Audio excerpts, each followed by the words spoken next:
I grew up learning a lot about my family history, in the Japanese-Canadian internment, how my family came to Manitoba, and my family's involvement in achieving redress in 1988. But there's one piece of my family history that I feel like is missing. And I wanted to know more about the life of my grandma, Keiko Miki, how she got involved in the community, how she met my grandpa. I wanted to know more about her life and her accomplishments.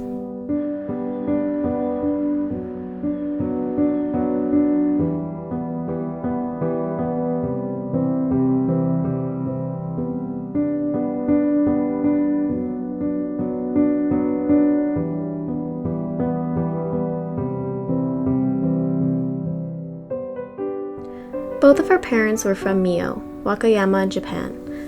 They came to Canada and were living in British Columbia, where they were married with 4 small children before the War Measures Act came in 1941. Soon, all persons of Japanese origin were required to leave the protected area, 100 miles inland from the west coast. I was actually born in Steveston, British Columbia in 1942, March 1st. So from there, when I was 40 days young, we had to move out of the 100-mile zone. So we went to Minto Mines, which is a small town that was an abandoned mining town. So they used the houses that were there, and actually it's one of the locations that was self-sustaining or self-supporting sites that they always talk about. Unable to stay in British Columbia, my grandmother and her family moved to Manitoba in 1945. They moved to Middlechurch, where her parents had to work on a farm. And because we had 4 kids at the time, because my sister Kay was in Japan at that moment, I was the youngest, so my parents took me into the fields to look after me there while they're working, and then my sister Grace looked after the 2 boys. And so, it was, I think at that point, their life changed forever, and, I think it was really, for my father anyway, kind of difficult to go into other jobs, and especially he wasn't used to manual labor or things like that, so yeah, I think it was difficult for them. After 5 years, they moved to Winnipeg. My grandma and her mom would go to the Buddhist church and did odori, Japanese dancing. At the age of 18, in 1960, my grandma registered to the School of Nursing at Misericordia Hospital. It was good because what happened was, because our family was still struggling and, they didn't have money to send us to university or anywhere else, you go and stay in residence for 3 years. You get your food at the the restaurant there, or the cafeteria, I should say. And basically they used to give you like $10 or something to buy nylons or things that you need. There was a curfew, so you had to have lights out by 9 the first year, anyways. And then after that, if you're working, of course, your different shifts. So it was interesting, and of course, if you don't know anything else, I mean, you appreciate it, I think. While finishing her residency for nursing, she attended an event and met a young Art Miki. It must have been at one of the socials or something at the Buddhist church. Oh yeah, he used to like bowling. Well, that's where he was. I think that might have been a bowling event. I mean, I didn't bowl, but he got this, some of these trophies and stuff. So yeah, he was bowling for JCCA or something. And then he decided to go to teaching. So that was a time when he was doing that, and he was preparing one of the lessons. and I remember we were looking for these beans that he had to plant or something for experiment. After that, I guess, I don't know. Then we got married in December. After I finished, I wrote my exam, RN exam, in September, and then had the graduation, and then married in December. After getting married, my grandparents had 3 children. My grandma continued to work as a nurse in between the kids being born, often working part-time and taking night shifts as a supervisor. Meanwhile, my grandparents were both actively involved in the Japanese Canadian community in Winnipeg. This would be the beginning of what became the fight for redress.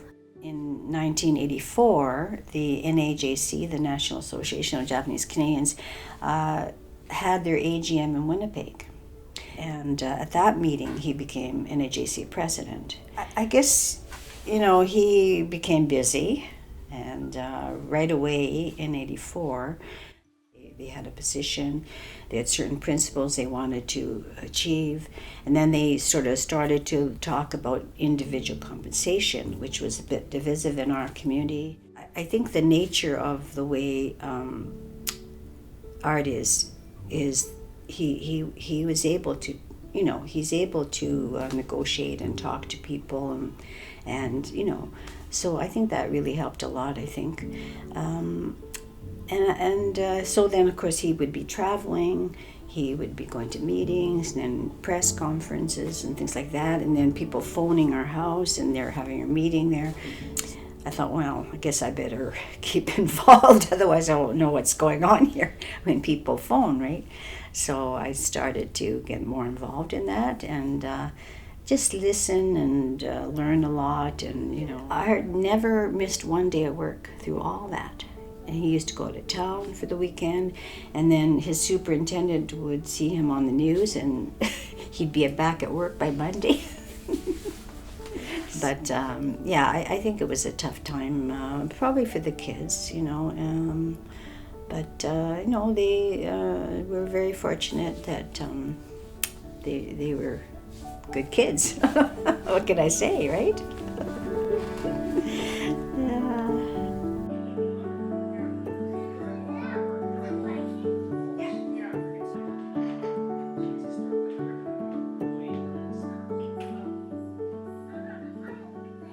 What happened was when redress was achieved, basically when the negotiations and the signing of the agreement was done, Art got invited to all the local centers, for a dinner, and I guess to explain what happened, right? So he'd give his whole story of how redress was happening, and so I went along, and so I was privileged to meet all these people, all the local, and happy times, and it was really kind of amazing. After being on the NAJC Human Rights Committee, my grandma became president of the NAJC in 1998 and worked out of Webb Place in Winnipeg. She later became president of the MJCCA, the Manitoba Japanese Canadian Cultural Association, and was involved with the book, The History of Japanese Canadians in Manitoba. She was on the Council for Friends of the Canadian Museum for Human Rights. She's on the Manitoba Ethnocultural Advisory Council and the Canadian Ethnocultural Council. She served as vice president of the NAJC in 2018 to 2020 and was chair of the Human Rights Committee. Well, about 10 years ago, after I retired, we did, I joined the Refit Center. Well, I wouldn't say work out, but try to keep in shape.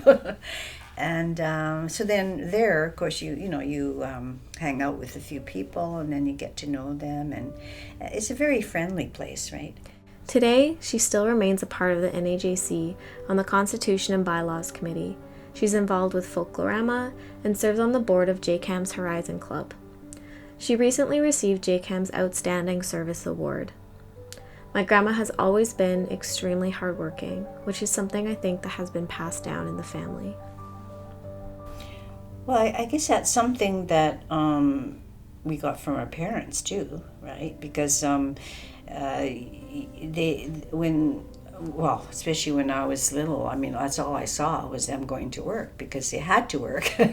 And, I guess there's certain expectations that are put on you, as you're growing up, you're expected to behave, you're expected to work hard, and you were expected, and so you never really got a lecture about it because that's what you kind of picked up on, right?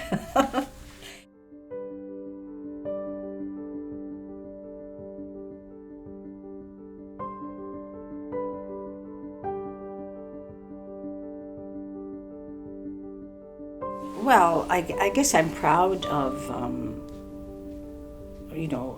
of what art achieved. It's not, you don't think of it at the time, but after you think, oh my gosh, that was pretty something, eh? So I think, proud of that. And of course I'm proud of the kids because they turned out so well and had other kids that were really turned out so well.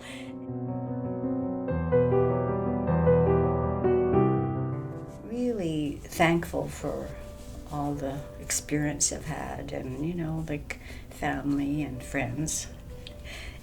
I've been really lucky.